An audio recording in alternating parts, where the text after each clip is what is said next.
অবশেষে মার্কিন securities and exchange কমিশনের আইনি সমন গ্রহণ করলেন ভারতীয় ধনকুবের গৌতম আদানি ও তার ভাতিজা সাগর আদানি।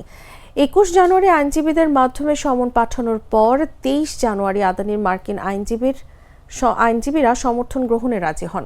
মার্কিন আদালতের আদেশ অনুযায়ী গৌতম আদানি ও সাগর আদানির বিরুদ্ধে আনা মামলায় আগামী ৯০ দিনের মধ্যে আনুষ্ঠানিকভাবে জবাব বা মামলাটি খারিজের আবেদন দাখিল করতে হবে।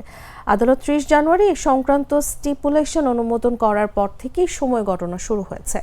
সমঝোতা চুক্তি অনুযায়ী আদালতের আদেশের ৯০ দিনের মধ্যে অভিযুক্তরা ফেডারেল রুল অফ সিভিল প্রসিডিউরের রুল ১২ এ অনুযায়ী জবাব দাখিল করতে পারবেন অথবা রুল ১২ বি অনুযায়ী অভিযোগ খারিজের আবেদন করতে পারবেন।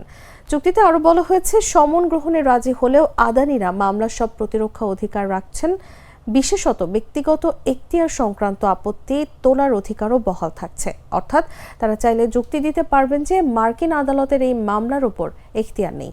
স্টিপুলেশনে উল্লেখ করা হয়েছে, অভিযুক্তরা যেহেতু ভারতে অবস্থান করছেন তাই ১৭ ফেব্রুয়ারি ২০২৫ তারিখে এসিসি ভারতের আইন মন্ত্রণালয়ের কাছে হেগ কনভেনশন অনুযায়ী নথি প্রেরণে সহযোগিতা চেয়ে আনুষ্ঠানিক অনুরোধ পাঠায়।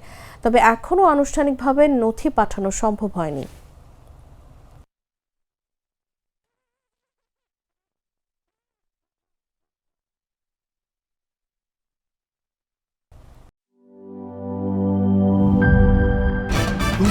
ভয় পাস না, এটা কসমিক ডোর। শব্দের আরেক নাম কসমিক ডোর। এর ওয়াল থিকনেস ও রিপ থিকনেস বেশি থাকায় এটাকে 50 বছরেরও বেশি। কসমিক ডোর, নিশ্চিন্তে 50 বছর।